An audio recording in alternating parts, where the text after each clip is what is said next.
Real में पढ़ाई कैसे होती है। मैंने यहाँ पे ट्रांसलेशन सीखी सेकंड क्लास से। यहाँ पे 100% कब दे सकते हैं अपना, जब हमारा फोकस उस चीज़ पे 100%। और मुझे तो पूरा यकीन है कि आप तो अच्छा करोगे, आपके जो पेपर हैं वो उसी लहजे में आएंगे, यानी आपको मिलेंगे। पहला क्वेश्चन है मेरा। क्वेश्चन एंड आंसर सीरीज के 18वें एपिसोड में जेनेटिक पब्लिक स्कूल आप सभी का स्वागत करता है, आप सभी को नमस्कार करता है हाथ जोड़कर। और यह सफ़र अब कक्षा 10 से होता हुआ सीधे पहुंचा है कक्षा 9 में। आज 18वें एपिसोड में हमारे साथ हैं साक्षी, कक्षा 9 की स्टूडेंट। आज उनसे भी कुछ क्वेश्चंस करेंगे और यह इंटरव्यू इसलिए खास है क्योंकि यहाँ पर कुछ चीज़ें सिलेबस से पूछी जाएंगी और विशेष रूप से हिस्ट्री से। 17वां एपिसोड काफ़ी ठीक गया, बच्चों ने बहुत सारे क्वेश्चंस पूछे और उनके आंसर्स उन्हें मिले। वी प्रोमिस कि आगे भी इस तरीके के इंटरव्यूज होते रहेंगे and we are thinking about this big, कुछ बड़ा करेंगे। क्वेश्चन की शुरुआत में सबसे पहले साक्षी से जो करूँगा वो करूँगा जेनेटिक के बारे में। जिस तरीके से साक्षी शायद शुरू के वर्ष से ही पार्ट रही है, शुरू के वर्ष से ही पार्ट रही है जेनेटिक का 2014 से, और ये बहुत ही लंबी जर्नी, छोटी बच्ची थी और इस टाइम 2021 में आप देख सकते हो कक्षा 9th क्लास में कक्षा 9 की छात्रा। यह सफ़र बहुत ज़्यादा लंबा रहा है और काफ़ी कुछ सीखने वाला भी। बहुत सारी चीज़ें सीखी हैं, कई बार डिसअपॉइंटमेंट भी मिलते हैं, तो उन सभी के बारे में हम जानेंगे। सबसे पहले साक्षी से यही सवाल है। सर, जेनेटिक में मैं सेकंड क्लास में आई थी और मुझे कुछ ठीक, यू कैन स्पीक इट, मत सोचो mic is not there and camera is not there, ऐसे सोचो कि बैठे हैं, बस बताना है, बहुत ही कैजुअल सी बात है। सर, मैं जेनेटिक में सेकंड क्लास में आई थी। यहाँ पे आने के बाद मुझे पता लगा कि रियल में पढ़ाई कैसे होती है। मैंने यहाँ पे ट्रांसलेशन सीखी सेकंड क्लास से। यहाँ पे ट्रांसलेशन इंग्लिश ग्रामर का पीरियड चला। अब मेरी ट्रांसलेशन काफ़ी अच्छी है एंड मैंने मैथ्स में भी बहुत ज़्यादा वो किया। देखो साक्षी, मैं आपको बीच में इंटरव्यू में बता दूँ, सभी सुन भी रहे हैं ये। जब भी हम बाहरी चीज़ों को अपने ऊपर हावी होने का मौका देंगे तो हमारी जो क्वालिटीज़ हैं वो अपने आप ही नीचे आना शुरू हो जाएंगी। तो मैंने पिछले इंटरव्यूज़ में भी कहा है और मैं रियल लाइफ में भी कहता हूँ कि ये जगह बड़ी है, फिर कैमरा भी सामने है एंड ये भी एक माइंड में बात आती है कि पीपल विल सी अस। जब ये अपलोड हो जाएगा तो देखेंगे, तो क्यों ना हम अब ये सोचें कि जब लोग हमें देखेंगे तो हम अपना बेस्ट दें। Yes sir. और ये जो फंबल होता है, जब हम अटक जाते हैं, तो ये कुछ नहीं होता है, ये सिर्फ पहली दूसरी बार में, क्योंकि वर्ड्स तो होते हैं बट माइंड जो है ना उन वर्ड से हट जाता है क्योंकि वो कुछ और भी सोच रहा होता है। जबकि हम 100% कब दे सकते हैं अपना, जब हमारा फोकस उस चीज़ पे 100%। और मुझे तो पूरा यकीन है कि आप तो अच्छा करोगे। मुझे उन बच्चों पे भी यकीन है जो बोल नहीं पाते हैं। आप अब से कुछ दिनों के बाद में बहुत सारे बच्चों को ऐसे देखोगे जिन्हें सामने तक आने में दिक्कत है, लेकिन दे विल स्टार्ट स्पीकिंग। ठीक है, तो घबराना नहीं है। पहला पायदान है, उसको हमें पार करके ही जाना है। और आप ये समझ के चलें, ये जो पार्ट है जो आज चल रहा है, ये हमारा एक अति आवश्यक पार्ट है, इसके बिना कुछ नहीं हो सकता। सेकंड पार्ट जो होगा उसके बिना कुछ नहीं हो सकता। यानी अगर हम 10वें पायदान पे जाना चाहते हैं, हमें 9 सीढ़ी पार करनी ही पड़ेंगी, इसके अलावा कोई शॉर्टकट नहीं। ठीक है, परिश्रम करना। तो जैसे कि मैंने हिस्ट्री के बारे में आपको कुल ये पढ़ाया भी था और क्वेश्चंस भी दिए थे, और पहली स्टूडेंट हो आप जिससे हम कुछ हिस्ट्री के क्वेश्चंस करेंगे। और आपके ही यहाँ पे नोटबुक भी है मेरे पास में, और मैं आपको कुछ ये मान के चलिएगा, मैं कुछ ऑप्शंस भी दूंगा। और शायद मुझे ऐसा लगता है साक्षी कि आप ऑप्शन के बिना ही क्वेश्चन के आंसर कर दोगे, बट फिर भी I like to give you some options ताकि वो थोड़ा सा और इजी हो जाए। और I don't want to make this easy, but आपके जो पेपर हैं वो उसी लहजे में आएंगे, यानी आपको मिलेंगे वो। तो पहला क्वेश्चन है मेरा, जो कि हम सभी 9th 10th के बच्चों को बताते ही हैं। When did the French revolution start? आपके ऑप्शंस जो हैं वो 1789, 1879, 1780 and 1769। 1789. 1789. So when did the French Revolution started in? In 1789. Very good. The second question goes to you. What was the political situation in France at the time? जब situation उस time पे political situation क्या थी France में? पहला option आपका democracy थी, Republic, एक था sovereign state, absolute monarchy. Absolute monarchy. तब उस टाइम पे एब्सोल्यूट मोनार्की Yes, थी. sir. Number 3. How many colors did the new French flag have? Tricolor. Tricolor था, 3 कलर्स थे. 3 colors थे. Number 4. By whom was the States General elected? Active citizens. Active citizens. Option सुनने हैं? Yes. या confirm? Confirm.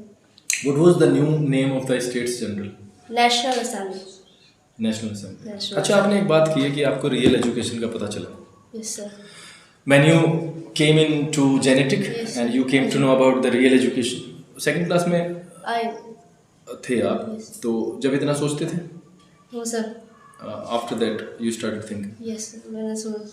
और मैंने आपको छोटी बच्ची कहा क्योंकि आप छोटे ही थे उस टाइम पे, और मैं कभी कभी ऐसा होता है कि फेसबुक पे हमारी मेमोरीज खुलती हैं, Yes, sir.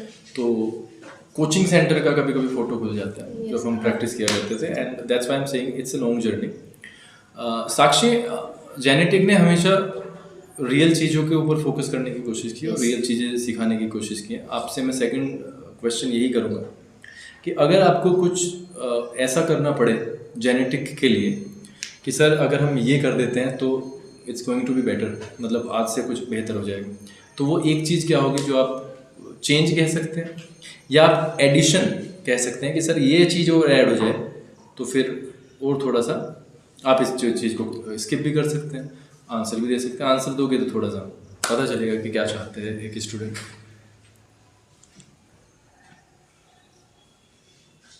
जैसे मैं अगर मुझसे कोई फादर पूछे, मदर पूछे कि सर आप घर से क्या चाहते हैं, तो मेरा सबसे पहले डिमांड यही होगी कि सर मैं चाहता हूँ कि आप बच्चे की जो एब्सेंट होती हैं उन्हें आप फुल्ली तरीके से स्टॉप कर दें. जितना प्रेजेंट होगा बच्चा उतने ही चांसेस ज़्यादा बढ़ जाएंगे. तो ऐसे स्टूडेंट की भी एक इच्छा होती है कि अगर विद्यालय में ये वाली चीज़ आ जाए तो फिर सब बच्चे अच्छे से पढ़ेंगे. वो थोड़ा सा बेहतर हो सकता है. है. तो वो चीज़ जैसे क्लास में पढ़ाया जाता है तो उनका वो टॉपिक छूटेगा नहीं अगर वे रेगुलर बेसिस पर प्रेजेंट रहेंगे. अगर वे एब्सेंट रहते हैं तो उनका छूट जाएगा. टीचर को आगे कराना तो जो बच्चे आए हैं उनका लॉस हो जाता है. उन्हें फिर वापस से वही रिविजन उन्हें आगे. हाँ, जो बच्चे आते हैं उनका लॉस है और जो बच्चे नहीं आते हैं उनका तो लॉस है ही. तो कई बार डबल नुकसान होता है. Yes, sir. तो कोई ऐसा है साक्षी जो चाहते हो कि एक चीज़ ये हो जाए जेनेटिक में, कुछ भी दिमाग में हो, कुछ इस तरीके की चीज़? चलो ठीक, आगे बढ़ते हैं. मैथमेटिक्स कैसा चल रहा है? सर बढ़िया. अच्छा चल रहा है. Yes, sir. मतलब कोई प्रॉब्लम आती है? सर थोड़ी प्रॉब्लम आती है, तो उसे किस तरीके से आप करते हो टैकल? सर अपने बड़े भाई बहन से पूछ लीजिए. ठीक है. अदरवाइज आपसे आगे पूछ लूँ. हाँ, मतलब अभी एक चीज़ होती है साक्षी कि हमें सिलेबस को एक बहुत ही इफेक्टिव तरीके से करना है. पूछा किसी से भी जाए, हमारा एक पर्पज़ है कि हम जो एक्सरसाइज हमारी चल रही है वो थ्रू आउट हम उसे कर लें. मैथमेटिक्स की अगर मैं बात करूँ आपसे तो हमने हेरोन्स फार्मूला पढ़ा. Yes sir. हेरोन्स फार्मूला आप बता सकते हो क्या होगा? सर हेरोन्स फार्मूला में हम अगर एक ट्राइंगल का एरिया निकालते हैं, जो राइट एंगल ट्राइंगल का हम एक बेसिक एक सीधा सा हम बचपन से पढ़ गए थे. राइट एंगल ट्राइंगल का 1/2 इंटू बेस इंटू 5. बट अगर राइट एंगल ट्राइंगल नहीं है, हमें लाइन्स दी हुई हैं, ट्राइंगल दे रखा है, एक ऐसी तो हम जनरल उसके लिए सा एक फॉर्मूला लगाते हैं √s into √s minus a into √s minus b into s minus c. हाँ, मैं आपको करेक्ट कर देता हूँ, वो सिर्फ बिना वजह से गलत है. अंडर रूट के नीचे सब कुछ आ जाए. Yes. s into s minus a into s minus b. मैं I like to know about s. What is s? Sir semi perimeter. Semi perimeter. तो ये कैसे निकलता है? Sir a plus b plus c upon 2. a plus b plus c c upon 2 इससे semi parameter है. तो इससे हम किसी भी ट्राइंगल का एरिया निकाल सकते हैं. साक्षी, एक क्वेश्चन मैं जनरली पूछ रहा हूँ, यहाँ पे आके कैसा लग रहा है? सर अच्छा लग रहा है. मैंने पिछले भी एपिसोड में जिक्र किया है, आपका जो सेकंड इंटरव्यू थर्ड इंटरव्यू होगा उसका कारण वो अच्छा होगा. उसका कारण यही होगा कि पहला इंटरव्यू था हमारा, क्योंकि डायरेक्ट हम तीसरे पर नहीं पहुँच सकते. Yes sir. तो ठीक लग रहा है? यस. एक सिचुएशन में डाल सकते हैं, तो एक सिचुएशन देते हैं. दे दे। यस क्लास 10th के बच्चों से पूछा गया है और बहुत बड़े लेवल पर पूछा गया है। Yes. 14-15 एपिसोड्स में हमने पूछा है उनसे, उन्होंने अपने रिएक्शंस दिए हैं, तो दे दें तुम्हें। ट्यूशन में हम डालेंगे आपको। Yes sir. मम्मी पापा के साथ आप बाहर जाते हो एंड बैठे हो आप, ब्रेकफास्ट आया, चाय आती ही है, नमकीन आती है, सब कुछ होता ही। आपने एक सिप ली, सिप ज़्यादा कुछ नहीं है इस क्वेश्चन में, सिप का जो टेस्ट आया, यस सर। एक्सपेक्टेशन क्या थी, मीठा, मीठा आया है नमकीन, तो आपका रिएक्शन क्या होगा at that point of time, because ये जस्ट अपोजिट है। Yes. और जो चीज़ें अपोजिट होती हैं, जैसे मैं आपको दूँ कि एक बच्चे के 90% आने की उम्मीद है and you get to know कि वो फेल हो गई, तो एक रिएक्शन हमारा होता शौक लगता है। शौक लगता है। चाय से एक्सपेक्टेशन ये होती है या तो फीकी होगी, या फिर क्योंकि बहुत सारी चीज़ें होती हैं, बहुत सारे होते हैं जो फीकी पीते हैं, कम मीठा हो सकता है Yes. और ज़्यादा मीठा हो सकता है, यानी इन 3 चीज़ों में से होता है। नमकीन होगी और हो गई, तो रिएक्शन बताओ अपना। सब पी लेंगे ना, वैसे भी सर चाय में नमक मिला के सब बीपी कंट्रोल में होता है। हो ठीक है, बीपी कंट्रोल होता है। तो ये 18वें एपिसोड में Yes, sir. ये एक अलग ही चीज़ निकल के आई, तो आप पी लोगे। यस सर, पी लेंगे सर। बीपी हमारा बीपी सही रहेगा इससे, बीपी ठीक पी रहेगा। लेंगे तो मम्मी पापा को नहीं बताओगे? सर, बताएंगे अगर तो इन्फॉर्म करेंगे, अगर वे चाहते हैं तो पी लेंगे, अदरवाइज दे कैन रिटर्न। ये बड़ा इंटरेस्टिंग सा बन गया है साक्षी, बिकॉज पता है क्या है यस सर। कि हर कोई नहीं चाहता कि मैं बीपी को कंट्रोल कर लूँ, सबको चाहिए मीठा। Yes sir. मैंने तो कई व्यक्ति ऐसे देखे हैं, मैंने शुगर के मरीजों को देखा है, वो मिठाई के पीछे पीछे दौड़ते हैं, यस। उन्हें मना किया जाता है लेकिन नहीं फिर होने भी चाहिए। तो यहाँ पे आप कह रहे हो कि आप उसे पी लोगे, और ये बड़ा पॉजिटिव आंसर आया है। ऐसा कुछ जब टंग पे पहली बार वो चाय लगेगी चाय। तो देखो थोड़ा सा तो दिमाग काम करेगा कि ये तो क्या हो गया, जैसे पहली बार तो लगेगा, वो रिएक्शन क्या होगा, क्या थॉट प्रोसेस क्या होगा, यार ये आना तो मीठा मीठा चाहिए तो नमकीन हाँ, गलती ये- से डल गया हूँ। गलती से डल गया होगा, तो गलती को आपने गलती मान के माफ कर दिया, वाह। कोई चक्कर नहीं है, मतलब कुछ कहने का। सर अगर ज़्यादा नमक होगा तो सर फिर तो कहना ही पड़ेगा। अच्छा फिर कहोगे? फिर ज़्यादा नमक थोड़ी ना। अच्छा एक बात बताओ, अगर साक्षी मम्मी पापा से नहीं कहा, मम्मी पापा ने पी, पापा का रिएक्शन क्या होगा, वो भी पी लेंगे? Sir I don't know. अरे वो तो फिर तुम्हें डांट देंगे फिर कि जब तुमने पी ली थी तो तुम्हें हमें बताना चाहिए था उस टाइम पे। आप कहोगे कि पापा बीपी कंट्रोल करो अपना, कहना पड़ेगा जब आप मुझसे कह रहे हो कि पापा ये जो है ना, ये बीपी के लिए बड़ी फायदेमंद चीज है, मम्मी से भी यही कहना पड़ेगा। तो मम्मी खुद पीती है ना नमक की चाय सर, जब उनका बीपी लो होता है तो वे नमक चाय में तो ऐसा हो सकता है, जो 17 दिन से जो क्वेश्चन आ रहा है ये मदर की वजह से ही है, क्योंकि उन्होंने ही मिलवाया हुआ है ये नमक, उन्होंने ही मिलवाया पिछले 17 दिन से। खैर हम बढ़ते हैं हिस्ट्री के अगले क्वेश्चन में, और हिस्ट्री का जो अगला क्वेश्चन है ये बड़ा इंटरेस्टिंग सा आंसर आया, इन बच्चों ने नहीं दिया था, ये बच्चे इसे दूसरे लेवल पे लेके गए थे, बताऊंगा वो भी। By whom was the states general elected? Active citizen आपने बताया था, and I am going to the next question, what was the new name of state? ये हो चुका। What actions were taken in the name of the nation? What actions were taken in the name of the nation, यानी nation के नाम पर कौन कौन सी चीजें?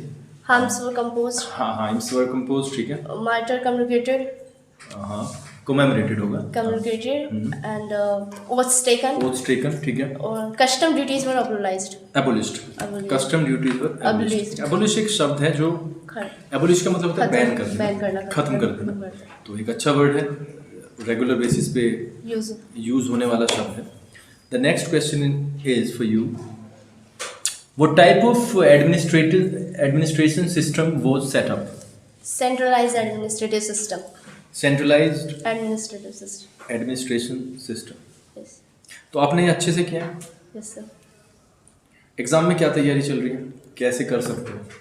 बिकॉज साक्षी कई बच्चे घबराते हैं ऑप्शनल से, लेकिन ऑप्शनल इन अ वे बहुत इजी भी होता है सर ऑप्शन से आज भी रहता है। हाँ, अगर देखो कई बार हम 50-50 होते हैं, बट जैसे ही हम उस ऑप्शन पे नजर डालते हैं 4 पे, तो वी गेट टू नो कि ये तो है ही, क्योंकि 3 पढ़े नहीं होते तो एक पे हम पूरा फोकस करते ही हैं। तो ऑप्शनल कई बार होता है, तो कैसा लग रहा है, डिस्क्रिप्टिव होना चाहिए पेपर या ऑप्शनल होना चाहिए? सर ऑप्शनल है। ऑप्शनल होना चाहिए, मतलब उसमें मेहनत कम है, Yes. लिखाई कम है, पर उसमें मेन मतलब 250 शब्दों का पैराग्राफ लिखने की हाँ। जरूरत ही नहीं है, बस मतलब एक एक टिक करो नंबर, यस एक टिक करो नंबर। नंबर मैथमेटिक्स में क्या उम्मीद है, कितने नंबर्स आ जाएंगे?